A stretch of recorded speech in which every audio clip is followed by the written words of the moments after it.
Bien, vamos a ver el capítulo 4, los puntos importantes. Hay algunos elementos que no hemos trabajado por diferentes motivos. Em, Primero, vamos a hablar de cómo describir un vector que representa un segmento, ¿de acuerdo? ¿Sale? Dado que eso no lo hemos trabajado. ¿A qué nos referimos? Em, Vamos a trabajar con esto. A ver, pasamos aquí a nuestro pizarrón. Si nosotros estamos en un plano, en un espacio, voy a dibujar un plano, pero en el espacio se cumple lo mismo, ¿sale? Y nosotros queremos, o tenemos dos puntos, ¿sale? Y estamos trabajando desde el punto de vista vectorial. Digamos que este es el punto P y este es el punto Q. P con coordenadas X1, Y1 y Q con coordenadas P, no es cierto, X2, Y2. Y nosotros queremos un segmento, ¿sale? Eh, Queremos un vector que represente el segmento de P hacia Q, ¿de acuerdo? Queremos un vector en esta posición. El detalle es que los vectores nacen todos del origen, ¿de acuerdo? Y lo que nosotros estamos buscando es un vector que represente este segmento. Todos los vectores nacen del origen. Los vectores, les digan lo que les digan, todos los vectores nacen del origen. ¿De acuerdo? Esa idea que tienen en física de que tiene un vector por acá, otro vector por acá, y luego otro vector por acá, y luego otro por acá, eso es un error. Todos los vectores en realidad nacen del origen, ¿de acuerdo? Entonces, este vector en realidad debería de compartir el mismo origen que este otro, ¿sale? Y este vector debe de compartir el mismo origen que y este último vector debe compartir el mismo origen que estos. Esa figura de uno detrás de otro solamente sirve para un método gráfico, ¿sale? Que nos permite sumarlos, pero la realidad es que todos los vectores nacen del origen. Bien, ¿cómo construimos un vector que tenga la misma magnitud que este segmento, que lleve la misma dirección? Es decir, algo que ande, sale por acá.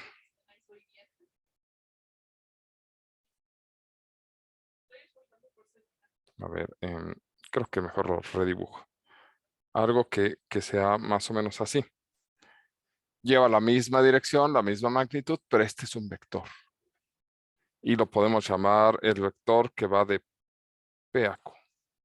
Ah, bueno, la forma de calcular un vector que va de P a Q, que eso está mal dicho, es un vector que representa el segmento PQ, ¿sale? O que representa el segmento de P a Q. Esto como vector serían las coordenadas del vértice final, que es X2, Y2, menos las coordenadas del vértice inicial, X1, Y1. Así es como obtenemos un vector con estas características. ¿De acuerdo? Hagamos el experimento en GeoGebra. GeoGebra es muy útil para trabajar con vectores, tanto en 2 como en 3 dimensiones. ¿Sale? Digamos que em, tenemos un par de puntos, vamos a llamarlos el punto P, ¿sale? P, digamos que es el punto 3,5. Aquí está representado este punto. Y ahora tenemos el punto Q. Q igual a paréntesis, 7, menos 2. Ahí está. Entonces nosotros queremos un vector que vaya de P hacia Q, que represente este segmento, ¿de acuerdo? Entonces, al 7 le restamos 3 y al menos 2 le restamos 5. 7 menos 3 nos daría 4 y menos 2 menos 5 nos daría menos 7. Entonces, eso nos daría, voy a llamarlo el vector V. Quedamos que 7 menos 3 nos daba 4 y que menos 2 menos 5 nos da menos 7. Y aquí está. ¿De acuerdo? La punta nos indica, espérate tú, bórrate. Este de aquí y este de aquí, tú ahorita no, gracias. La punta nos indica el sentido de este vector. Obviamente, pues va del centro hacia afuera, entonces debe llevar esta dirección. Pero esto traspásenlo acá. Esto le está indicando que va de P hacia Q. Si quieren de Q hacia P, pues a los valores de P le restan los de Q. ¿Sale? Y esto funciona en 2 y en 3 direcciones, en 3 dimensiones. ¿Eso qué significa? Que simplemente la tercera entrada se le resta la tercera entrada y punto. ¿De acuerdo? Ya, eso es lo más que tenemos que hacer con esto. ¿Sale? Entonces, esta fórmula, pues es esta fórmula que tenemos aquí. Es importante que la resalten, ¿de acuerdo? Sale. Y en el caso de tener Z, pues se agregan coma y las zetas correspondientes. Ok. Bueno. La otra es que entre vectores, pues, en Python sería considerarlos estos arrays como puntos. Calcular el vector simplemente sería restarlos. Sí, ya. Python nos permite hacerlo sin ningún problema. Definición gráfica de vector, la norma de un vector ya sabemos calcularla. El ángulo no nos interesa tanto porque este concepto de ángulo que tienen aquí solamente funciona para dos dimensiones. Para 3 dimensiones ya pierde sentido porque en realidad para indicar su dirección en 3 dimensiones tendrías que definir si vas a hacer un sistema de coordenadas polar o cilíndrico para hablar de ángulos. Eh, Perdón, no es polar, es esférico o cilíndrico. Y entonces pierde un poco de sentido el ángulo.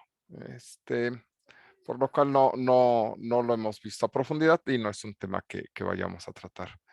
Eh, la magnitud, la desigualdad del triángulo, vale la pena mencionarla, no tanto así estudiarla, pero te dice que la norma, ¿sale? De la suma de vectores es menor o igual que los vectores por separado, ¿de acuerdo? Que la suma de las normas de los vectores. Y esto tiene el siguiente sentido. Lo que tienen es que en la desigualdad del triángulo, así, desigualdad del triángulo, ¿sale? Tú tienes dos vectores, ¿de acuerdo? Tienes el vector U y tienes el vector V. Resulta que la suma de estos dos vectores sería algo así como U más V es un tercer vector. Lo que dice la desigualdad del triángulo es que la norma del vector U más V es menor o igual que la norma de U más la norma de V. Eso no se ve tan claro, ¿de acuerdo? Sin embargo, si ustedes pasaran el vector V a esta punta, estarían trazando el camino desde U hacia V, ¿de acuerdo? Tiene muchísimas aplicaciones esta desigualdad del triángulo. En matemáticas interesa mucho. En la vida cotidiana también lo hacemos de manera innata, ¿de acuerdo? Identificamos la desigualdad del triángulo de manera natural, ¿sale?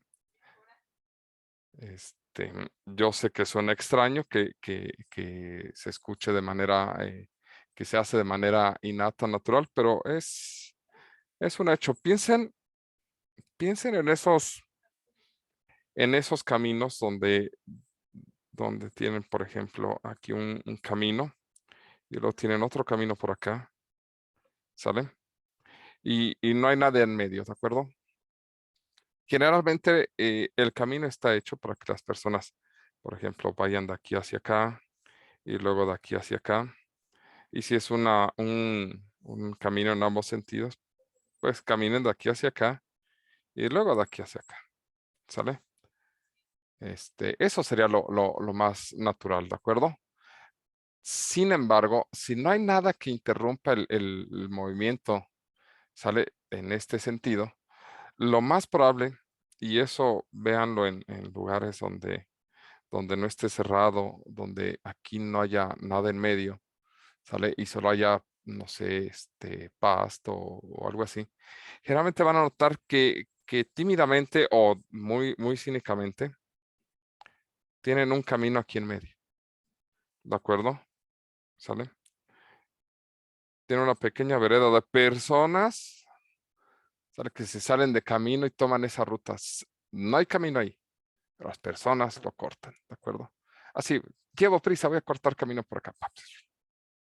Bueno, pues esa es la desigualdad del triángulo en su máxima expresión, ¿de acuerdo? Esos caminos sobre la tierra donde se murió el pasto porque alguien caminó por ahí, esas veredas que se hacen son representaciones naturales de la desigualdad del triángulo. ¿Qué nos dice esto?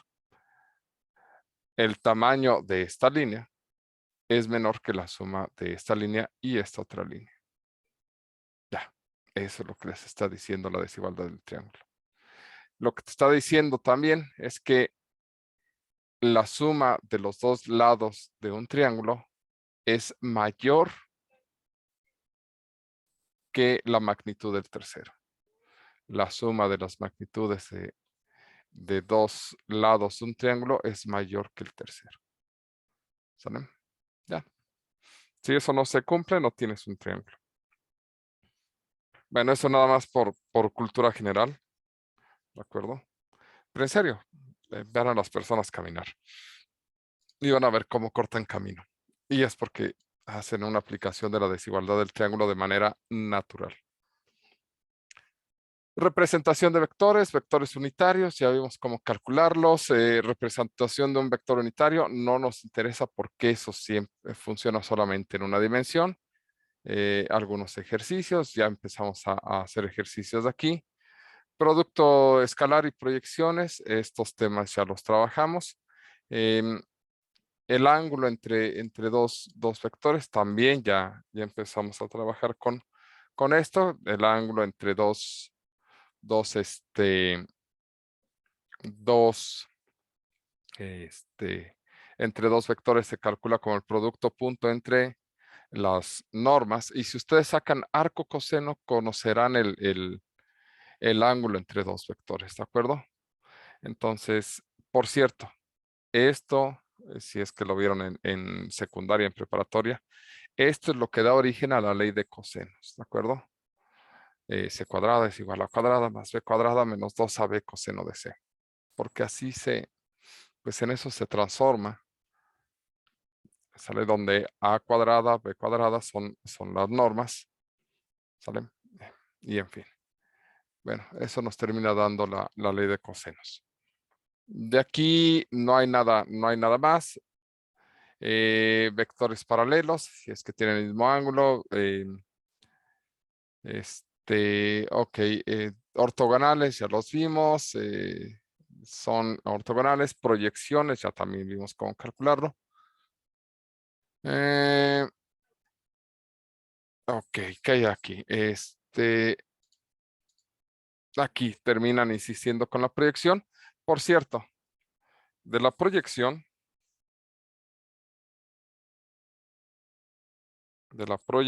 que su fórmula es proyección de U en V, es U.V sobre la norma cuadrada de V por V, ¿sale? Al final del día, este pedazo de aquí es un número, ¿de acuerdo? Véanlo de esta forma. U.v, el producto punto dos vectores da un número. La norma de al cuadrado un vector es otro número. Entonces estamos dividiendo dos numeritos. ¿Sale? Y eso lo estamos multiplicando por el vector. En realidad lo que estamos haciendo es multiplicar un número por un vector para hablar de la proyección. Y simplemente es la magnitud que representa U sobre V. Bueno, esto se le llama, a esta parte se le llama componente. ¿Sale? De U sobre V. ¿De acuerdo?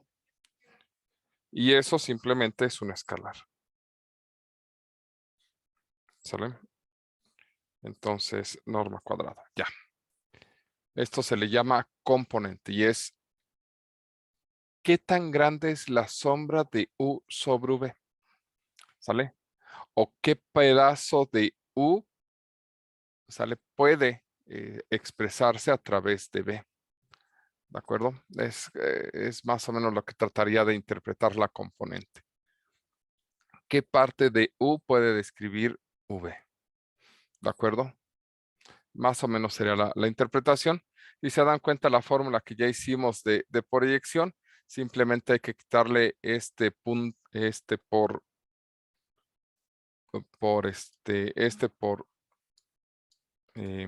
por U y ya tienen la componente de U en V o de V en U. Depende del orden, ¿de acuerdo? ¿Sale? Ok. Bueno. Si tienen dudas o hay algo, me dicen, ¿sale? Vamos por acá. Esto ya lo podemos calcular. Proyecciones. Ok.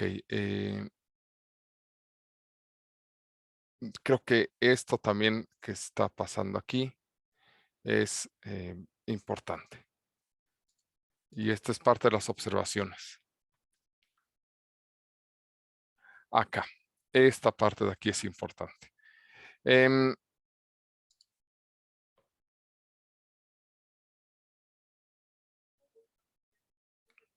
Resulta que si nosotros tenemos dos vectores U y V,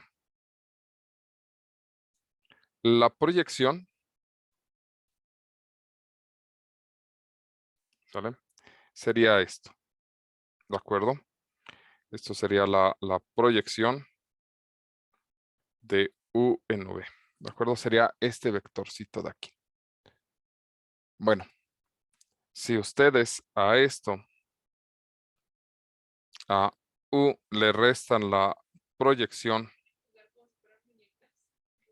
de U en V, lo que se obtiene es un vector que es ortogonal, ¿de acuerdo? Es el pedazo que le falta, ¿sale?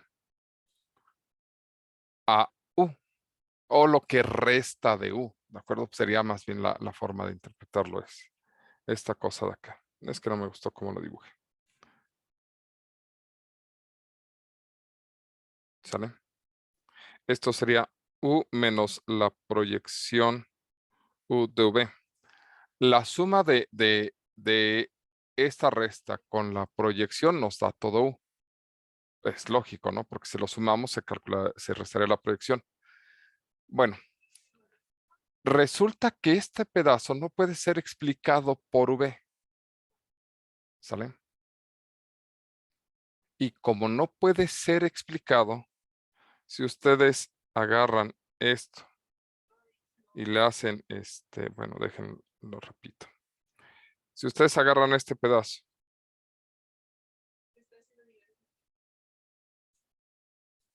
y le hacen un producto punto con V, esto va a dar 0. ¿Qué significa?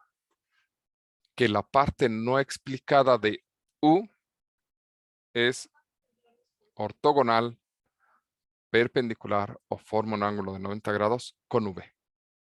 ¿De acuerdo? Porque no puede ser explicado. ¿Sale? Eso es básicamente lo que significa. Y esta representación, ¿sale? Entender esto va a ser útil cuando hablemos de bases. De hecho, la proyección y la componente van a tener sentido cuando hablemos de bases dentro de espacios vectoriales. ¿Sale? Ahorita queda como un elemento a calcular, ¿de acuerdo? Pero más adelante va a tener un sentido más práctico, ¿de acuerdo? Cuando entendamos lo que es una base de un espacio vectorial. Después viene vectores en el espacio, que nada más es una generalización, no habla mucho de ángulos, nos da todo exactamente lo mismo, por eso es que ya no hay mucho que hacer aquí. Después viene el producto cruz, que ya vimos cómo calcularlo, ¿de acuerdo? Y aquí ya van a empezar a venir algunos elementos, ¿de acuerdo? Ok. Primero,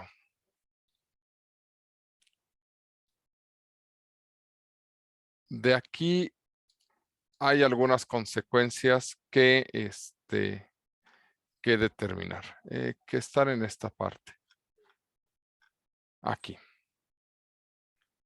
Tú tienes dos vectores y a través de ellos, si tú los extiendes, obtienes un paralelepípedo, ¿de acuerdo? Bueno, las consecuencias o algunas consecuencias o resultados de un paralelepípedo, o de más bien no de un paralelepípedo, del producto cruz, son el área de un paralelepípedo.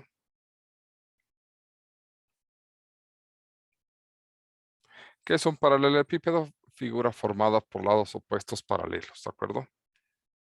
¿Sale? Algo más o menos así, pero paralelos. Qué feo dibujé esto. Bueno, la idea es que tú tienes por aquí U y por aquí tienes V. Y dices, bueno, al final de U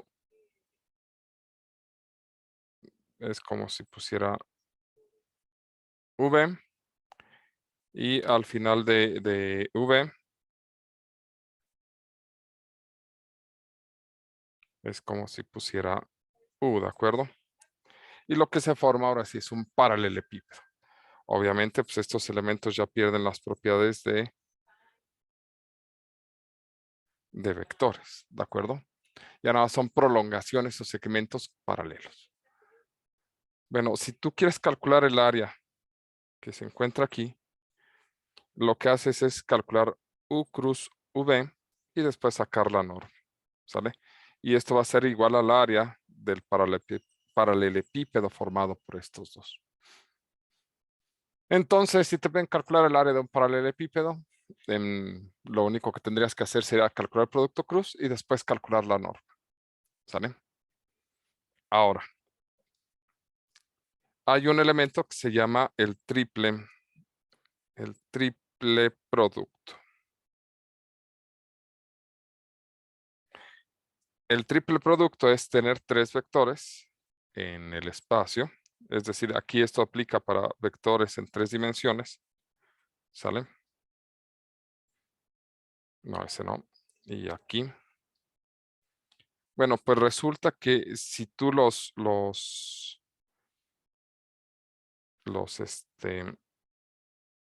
manipulas, lo que terminas obteniendo es ese es un paralelepípedo.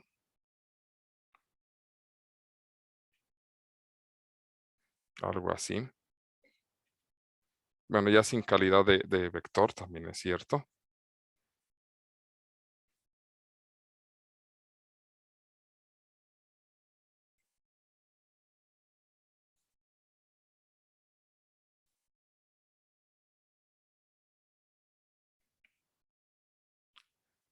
Y resulta que de estos tres, ¿sale? Tú puedes calcular cuando están en conjunto el volumen. ¿Cómo se calcula el volumen? Siendo U, V y W, tres vectores. El volumen de un paralelepípedo, ¿sale? Se calcula a través del triple producto. ¿Qué es el triple producto? El triple producto es U punto V cruz W. Es importante señalar que primero se hace el producto cruz y después el producto punto, porque el producto cruz de U con, perdón, de V con W da otro vector. Y tú sí puedes hacer el producto punto de dos vectores. Pero si haces el primero el producto punto, obtendrás un escalar y tú no puedes hacer el producto cruz de un escalar con un vector. Entonces aquí el orden sí es importante, ¿de acuerdo? No podemos hacer ¿cómo se llama? Asociatividad en este caso, ¿de acuerdo? Es primero el producto cruz y después el producto punto. Bueno, ese es el triple producto. El volumen del paralelepípedo se calcula como el valor absoluto de U punto V cruz W. ¿Sale? Que esa es una consecuencia de combinar el producto cruz y el producto punto. ¿Por qué se pone valor absoluto? Porque puede darnos negativo. ¿Sale? Y como estamos hablando de un volumen, los volúmenes son absolutos. Entonces, ahí se termina esa parte. ¿Sale? Que eso nos lo vienen a expresar en la siguiente parte. El triple producto escalar, que no sé por qué hacen esto. Ya para explicar que después viene esa parte. Bueno, les quedó raro el dibujo. Si el mío está feo, el de ellos está igual. Y aquí está el volumen, ¿sale? Se calcula de esta forma y con eso se acabó. ¿De acuerdo? Entonces, hasta aquí no hay mucho. Lo que sigue son vectores y planos en el espacio, que son relativamente sencillos de calcular, pero eso lo haremos después de una pausa. ¿De acuerdo? Entonces vamos a detenernos hasta aquí y volvemos en unos minutos.